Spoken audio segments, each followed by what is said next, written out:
Hello, everyone. Welcome to or welcome back to the Lele Times. Today, our special guest is actor, writer, and producer Jake Getman.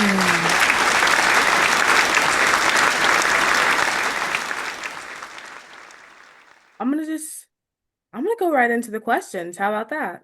That sounds good. Let's do that. Okay. What first inspired you to get into acting at such a young age? Okay, so my mom was in the industry long before I was. She worked at all the studios. So she was always around it. She dealt with talent relations and all that. So she was always around actors. And so when I was, I think, early around five and a half ish, it came up that maybe I'd give it a shot and see, where the cards fell. And I was five, so I'm like, oh, yeah, that sounds good. So yeah, I mean, 10 years later, I just still doing it. It's probably 11 by now. But yeah, 10 years, 11 years, it's all the same. Starts to blur, but yeah, still doing it. Mhm. you're in the new Disney and Pixar animated film, Elio. Congrats. Thank What you. was your reaction to booking the role? It was great. I mean, I love voiceover. Voiceover is really where my heart is. I love doing it. So to hear Pixar and all that, it was fantastic. I know my agents were really surprised. I mean, I work a lot with closely with them and all the time, so it was really great. And just to see their reactions too, and I know they have another client on the movie as well. Um, Who yeah, is it? Yeah, his name's Remy, I believe, and he plays the second character, Gordon, I believe the name. Yeah, Gordon. Oh, He's the nice. little alien. How Uh, did you prep yeah. for this film? Well, it was interesting. So it was a callback we did a couple years ago, and it kind of came out of nowhere. I remember like I did the audition. It was like 6 months had gone by or something crazy like that. So it wasn't even anywhere in my head. Um, and it just came up and I did the callback, it was good. And then they told me I got it. It was great. I was happy. And then we did it in Glendale. That was the first time we did it. It was at the Disney campus in Glendale. Great people. It was before everyone went back to work, so the place was just empty. It was just like you had your engineer, you had a few people from the movie, and that was us. We just had the entire building to ourselves pretty I much. love that. Oh my God. Yeah, it was great. It was really a wonderful experience, and I love just being in the booth and having some fun because you know you can do it in your room and all that, but there's really no substitute for being in a real booth and talking to someone through the headphones, and it was a great experience, and I was really happy and honored to be a part of it I'm glad you got to experience it and congrats once again. for sure. So I know you and I know your love for the gym and for working out. And I'm curious, was it a dream come true to be paid to flex in an Apple commercial? What was It that like? it was interesting. The audition was interesting. So I went in there and they're like, okay, so we're gonna do this, and you don't know what to expect when you go in there. I've done more commercial auditions than I can probably count, but they usually sometimes they'll tell you what they want before you go in. This one wasn't that.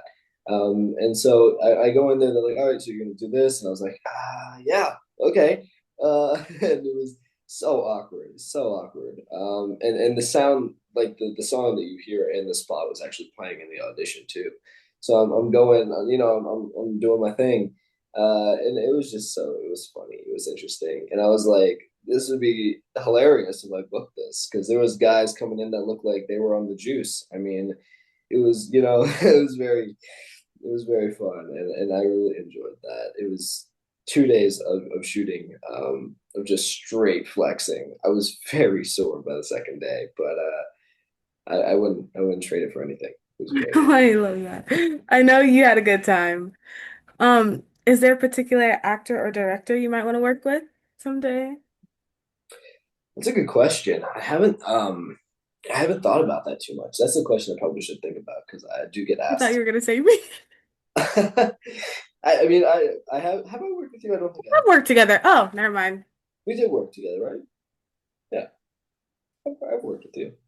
Um, so yeah, I mean, I haven't thought about that too much, and I don't know. I mean, the shows that I love, I think I'd rather work on a show than with a specific person because I feel like you know, just being a part of a show is more important. Obviously, No, like they being a part of agree. Pixar or being a part of American Dad or stuff like that was really fun. I know, like I have never gotten as excited as I as voiceover. Like whenever I get a voiceover gig, I'm just so happy because just to say you were a part of it, even if it's something small, it's definitely worth it. Like I did an Oscar sketch for Conan, and they That's cut me pretty cool. out. They cut me out, but you can see like my head in the background or something like that. But Weren't you with Jimmy Fallon? no, I haven't Or been. no, Conan. I did a sketch for Conan a couple years back as well. But this one was recent. It was for the Oscars. Um, but it was really cool. Like we were all like there was like four of us, and we were all super excited. We're like, we get to be part of the Oscars, even if it's something so small. And it's the experience really that really sets it for you. Like saying that you were a part of it, whether it's big or small. It's just the experience and that part of that just really makes it. Yeah. Um, we're both in SAG-AFTRA, and I know you're involved in union service. Why did you join, and why is union service so important to you? Yeah, I mean, I was a must join. Um, get SAG eligible and then must join. Yeah. I think it was actually on a voiceover gig. I think I did a PSA for The Forest. I think it was, and that made me join back in 2018. So I've been part of the union for a minute now, and yeah, I love supporting my union. The union's big, and it's been great to me because there's tons of non-union work and do that if you need to get experience and you don't need to join the union right away either, like you don't need to work for 6 months and be like I need to join the union. Yeah. So I think the union is important to me because when you work under the contracts, you see a great difference in protections in wages and all this stuff. So I think it's very important that actors educate themselves on the contracts. Like I could be at the membership meeting. I was at the membership meeting at the Screwball Center a couple weeks ago, and I don't think enough people are educated enough on the contracts and on all that stuff because during the 2023 writer actor strike, I I was the strike captain of Warner Brothers, so I think made it was sure I there with knew. you. Sorry, I think it was there with you. yeah, you came out, Yeah, yeah, we were at a couple strikes together. yeah. Keep going. I think we went to CBS at one point. Yeah, that was a nice one. But yeah, so I think it's important that actors educate themselves on the contracts and know their rights and their protections as well, because it directly affects them, right? If you're going to strike for all the time that we did, it was like what June to November, I believe. That's a nice chunk. People were out of work. People were getting second jobs just to afford rent.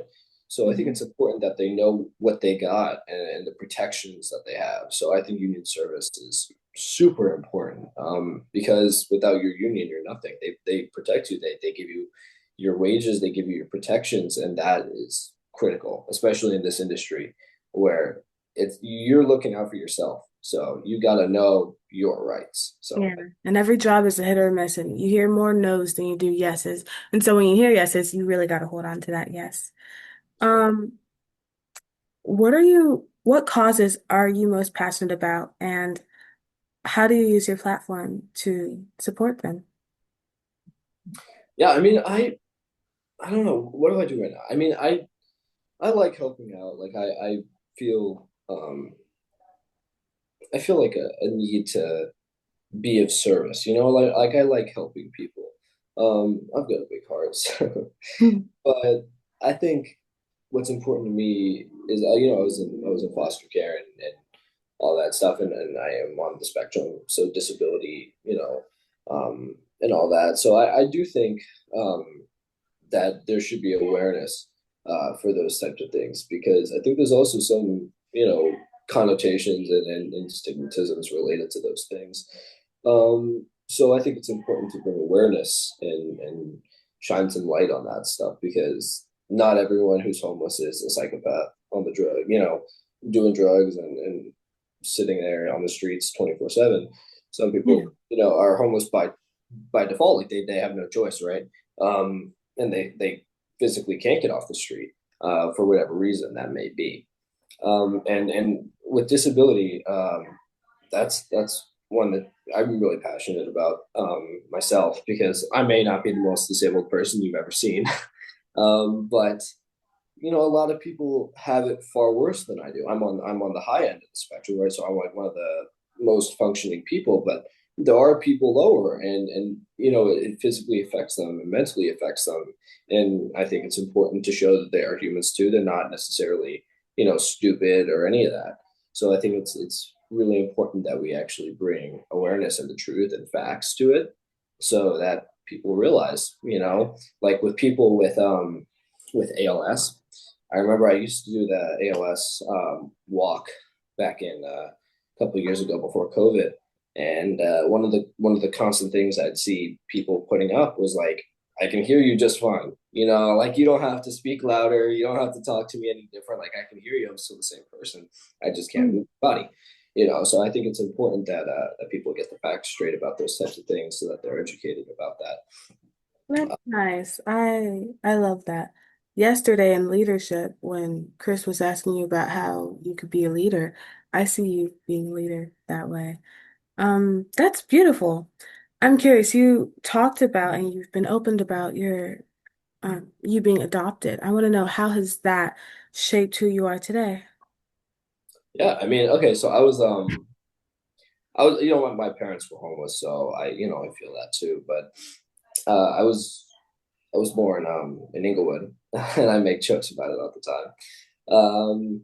But yeah, so I had a nice chunk of my first 10 months I spent in a home in Inglewood, and then I moved to the Valley with my mom, and I don't remember a whole lot. I couldn't even tell you what my parents looked like.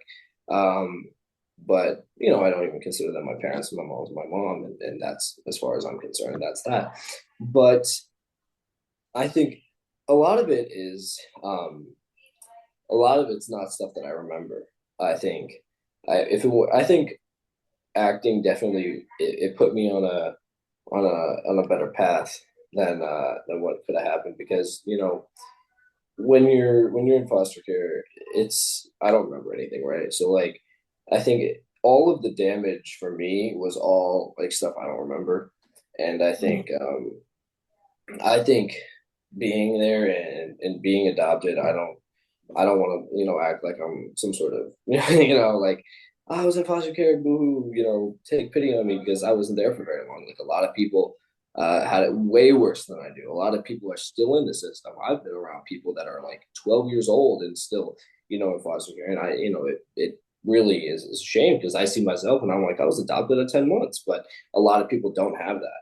And a lot of people don't get the support they need for that. And I think that's why I care about that so much, because I see people that are 17 years old still haven't been adopted or are getting adopted, right? And that's one of those things, like the amount of relief that must bring, because you're right at that edge, right? Like you're a couple months away from 18, and when you're 18, they kick you out. They give you, I don't know what they do nowadays, but I think it's like a couple $100, and you're on your own. Good luck, kid. Yeah, Mm. so that's that's got to be horrible, and I'm I'm blessed that I found my mom when I was 10 months, but a lot of people didn't get that, and a lot of people don't get that. So I Yeah, think it really definitely, sad. it really is, and there should be more awareness towards that. And also, foster kids aren't bad. I hear it all the time. "Oh, you were in foster." I had an old teacher that was like, "Foster care kids are all in trouble." It's like, it depends on the person. If you have a support system behind you, you're fine. Yeah. And I think that was really important to me, especially when I was young. And acting definitely helped me. It helped me mature far faster than a lot of people, because I was forced to be mature. I was forced to act a certain way, right? Like on set, Mhm. I can't be a 4-year old running around, doing stupid stuff. I gotta act my age, whatever age that may be, and even higher. I have to act even more. Yeah, So you gotta I think, work. yeah, I think acting has been a great outlet for me, and helped me grow, exponentially through this industry. I love that. What advice would you give to other young people who may be coming from difficult beginnings that want to do what you're doing?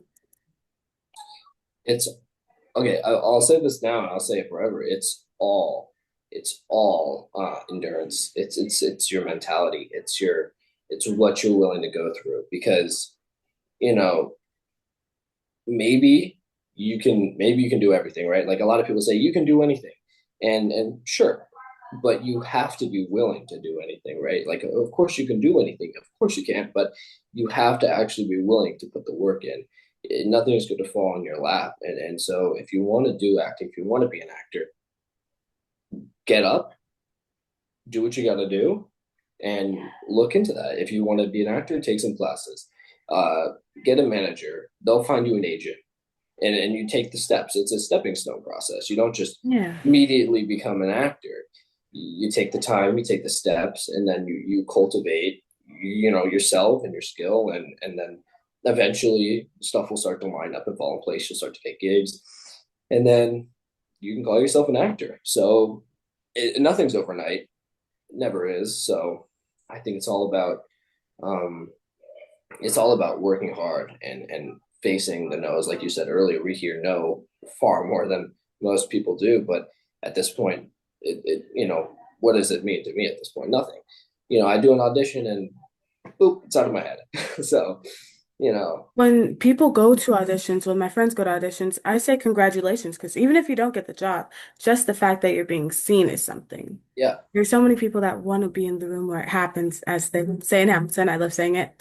And to be seen, to be watched, to be heard for a part, for a role, and to know that they have your contact. So even if you don't fit this role, you can always go out for another role. If they're like, oh, I saw this person for this, let's try them out for that. So even when you hear no, it's still an opportunity for something else. You still get seen. You still get, yeah.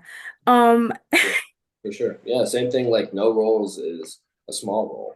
There's yeah. no such thing as a small role. Some Don't people be take small. like I've seen Kevin Hart and stuff where he's like a one liner. He's a day player or stuff like that, and you see the progression, and that's awesome. I think I saw a movie. He was playing like a boom operator or something, and he came into the room. And I was like, is that Kevin Hart with the boom? It's hilarious to see where people start and where they end. And Kevin Hart's nowhere near end, but it's funny to see how they grow and they progress because um, people think people just come out of nowhere, and that's really not the case. Yeah. Um, I wonder, how do you prepare for a role, especially when the character is very different from you? Interesting. I'm not one of those like actory type of actors. Um, I'm kind of like I let everything just kind of happen. If I feel like the words speak for themselves. So Yeah. uh, yeah, like I feel like I don't need to do a whole lot if the writing is good, if I understand what's happening, the lines speak for themselves. The way I say it should just come from the tone, and that just kind of happens. So I don't do a whole lot of planning or prep or any of that. And if you do, good for you. I mean, a lot of actors find that fun. I mean, that's cool. If you want to spend 2 weeks diving into what your character did for the past 20 years, go for it. It's not me, but if it works for you, it works for you. Nice. There's always different ways to act and your 100%. way. Everyone's got their own thing. Yeah. Is there a particular role you would like to have or a particular genre you'd like to be a part of someday in acting? Um, I love comedy. I do a lot of comedy because I You're that's all. always cracking a joke. Yeah, I'm all people know me. I'm always cracking a joke, but I love comedy. I don't really watch too much else.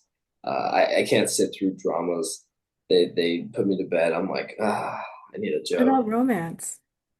It, If I it, called you up and I was like, yo, Okay, my mom, she wrote a Christmas script, so we used to watch a lot of Hallmark. And I was probably 10 at the time or something, maybe younger. Um, and I would watch it and I'd be like, all right, a lot of them were dramatic and slow, but it was all right. Nowadays, I think I definitely lost my patience. I'm like, if there's not a joke every 10 seconds, I'm fading. Oh, But you need to be back to back. or action or something like Yeah.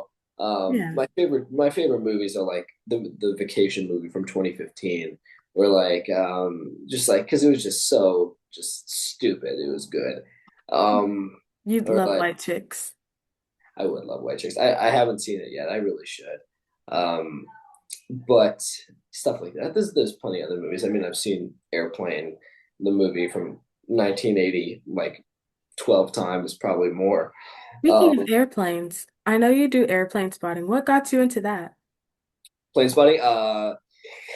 I okay. So before COVID, I was those who knew me back then. I would walk around with a camcorder and a camera bag, and I would just run around LA taking photos in the valley of all these different planes, and I would carry it with me everywhere. I would sit outside That's my cute. driveway. Yeah, I'd sit outside my driveway with my camcorder and wait for the aircraft to fly over. I got it down to a science too. I was like, if Southwest is going to fly the special liveries out of Burbank, it'll probably be between this time frame. So I would try to get home at that time frame just to see those planes. I actually I got back into it after a couple of years. I just got myself a new camera. Um, I was at Santa Monica yesterday actually. Got some good shots there. So yeah, I love plane spotting. I love aviation, and so that just kind of happened naturally. If you love aviation, you probably like plane spotting because you get to be up close to planes. So If everything. you weren't, sorry, No, go for it. if you weren't an actor, do you think you'd be a pilot or have something to do with aviation? Um, I'm not sure how far I would be able to go because I'm not great at math and I'm a little lazy, so I'm not going to college. I don't know how many people are gonna hire. I don't know how many companies are gonna hire me without a college degree. But I would like to do something in aviation, even if it's something small, even if it's just photography or something. I just love aviation. I like being close to it. That's just a You big could part do of it. photography for it, maybe. Yeah, I mean Get hired by a company, show that's them it's fun. pictures. Yeah, right. Yeah. uh, Um, I have a list of questions that we're gonna do for rapid fire, so be prepared. okay, But before we do that, I know you were in a show called A Girl Named Joe with Brad. So I know that was some time ago. Can you share a little behind the scenes moment? sure. Anything specific or Nothing specific. Give us it all. yeah, okay. That was back in 2018. I want to say The it was good interesting. I ones. did, yeah. So I previously did like maybe one episode of they had a different show called The Manny or something, and I did one episode of that, and then I auditioned for this a girl named Joe, and so it was great. It was a great experience because it was pretty early on. Like I wasn't like super experienced or any of that, but I'd been around for a minute. I was still a kid, so everything back then is not based on your performance. It's like you have a good look, you're Mhm. probably gonna book a few things. But yeah, I mean, it was cool being around people that had been around for a minute. Like a lot of the actors were pretty experienced. I know I worked with uh, Addison Ricky. Thank you. Sorry, that name took a second to get to. Um, but yeah, I worked with her. I played her brother, so it was cool to be around people that had been in the industry for a minute, and you pick up things along the way. Definitely played a nice role in learning and evolving stuff like that. So every role is an opportunity to learn something new. I feel so even if even if it's short, just being there, meeting some people, there's no better way to learn than by doing, in my opinion. I think Yeah. that's the best way to do anything is actually by by hands-on experience. Yes, I totally agree. And before we go to rapid fire, I know that you produced and wrote. So I'm curious, can you share a little bit about your process for that, being behind the camera? Yeah, I mean, I wouldn't say I'm a writer by any means or producer, but my mom, we did something for the Disability Film Challenge this year, Was and this with Alexander? this was with Alexander. Yeah, for those of you that don't know, I'm good friends with Alexander McDaniel.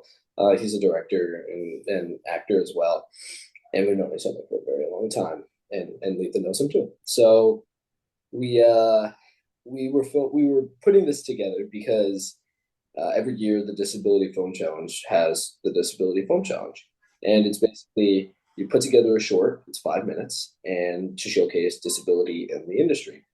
So we put it together. We had my mom. She wrote the script. I developed the idea along with her. It kind of like came up with the base of it, which was going to be kind of like mystery. The category, right? Think of category. It was suspense thriller. So we did suspense thriller. So I was like suspense thriller. We can do like who done it or something like that. Um, so we put that together. She developed the script and wrote it, um, and I gave my 2 cents here and there, and yeah, I kind of watched over it as a grand scheme of things, and it's incredible to see it come together from the first concept back in I think it was December because we don't shoot this until April, right? It was the 1st of April that we shot it. So we started developing it in December, or like late November. And so because we wanted to get ahead of the curve, because last year we did, and we came together last year for our film First Base. We did that in maybe 2 months. We were like, we're not going to do that again. That was a mess. We need to get way further ahead of the curve. So that's exactly what we did, and we put it together. But both times it was from start to finish, the product was completely different, and it was great to see that evolution of the script from first concept to what we actually ended up shooting with our great actors. Like I said, I love showcasing disability and veterans because veterans, especially, I love veterans and everything they do for our country. So we had some great veterans. BJ Lang, Gwen Leray, Tony Ketchum, they all did their thing. They've all been acting for a long time now. So Mhm. it was great to have them there. BJ actually used to be my teacher at Second City Improv. So I've known him for a very long time. And he was also in our project last year for Space as well. He played my dad in that one as well. So I'm seeing a trend here. But I think it was great seeing everything come together, and we had Alexander come on literally 2 days before the start because we had a co-DP co-director duo, and then one of them had to back out unfortunately. So Alexander came in and saved the day, did his thing. You Um, killed it, probably. yeah, it was fantastic just having him come in and do his thing. And our amazing editor Joshua Steele, I mean, he spent like 2 days straight with Alexander just editing everything. I was like talking to them, calling them, and I was like, "How's everything doing?" They're like, "Ah." No sleep for days, probably. Yeah, I mean, I remember we went to the sound house to mix everything. Shout out to Waterman Sound. Joe Schultz, he was there till like 1 a.m. with us. We spent 9 hours there, and he did it for us. I mean, that guy's a miracle worker. It was fantastic and so great that he was able to do that for us. So yeah, I mean, we were there, and it was like they were up for 48 hours at this point, maybe longer. And I was like, my mom was asking them to do something. I was like, hold it for a second. I'm gonna go grab them some coffee. So I'm like running down the street, getting them coffee because I think we gotta have these guys up to do their stuff. Yeah. But yeah, it was important to see stuff from that end too. Like I don't do a whole lot on the other side of the camera. I kind of focus my energy on acting, but it was cool to see that type of stuff going on from that end. I'm for sure. glad you got to experience it in such a cool way for your own project. Yeah, Okay, time for rapid fire. You ready? maybe. You need to stretch? Come There on. you Oh, go. Get into it. right here. Yeah. You ready? All right, Okay. I'm ready. Let's do it. What's one thing that people would be surprised to learn about you? Surprised to learn about me. Hmm. I um surprised to learn about me. What's I don't I'm not surprising. What you see is what you get. Uh, Okay. Well, what's your all-time favorite movie? all-time favorite movie. Come on, Jake. This is supposed to be fast. I really like I really like the movie The Slam and Salmon, The Simpsons movie, Airplane, Vacation 2015, all those. Nice. Go-to comfort food. Go-to comfort food. I love olives. It's really weird, but I just love olives like an insane amount. I have some in my refrigerator. I've just been slowly downing them. I just love olives. It's weird. I know. I just can't get enough of olives, or any food for that matter. I eat way too. Ooh. If you could switch your life with any person, real or fictional, who would it be?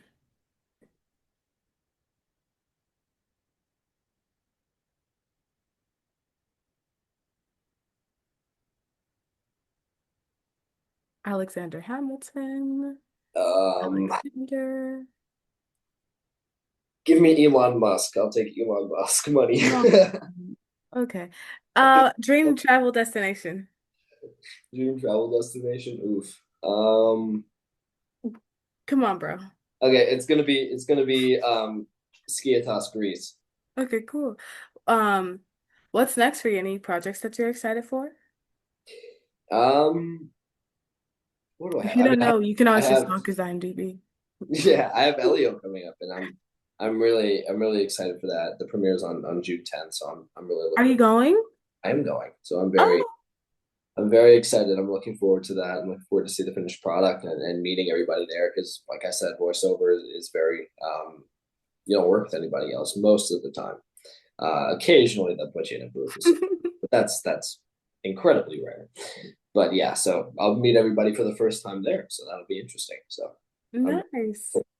Well, I'm excited for you and for your premiere. Thank you, everyone, for watching. Thank you, Jake, for answering these questions. thank you. Um, yeah, thanks for spending time with us, and we hope you have a good rest of your day. Appreciate it. Have a good day. Bye.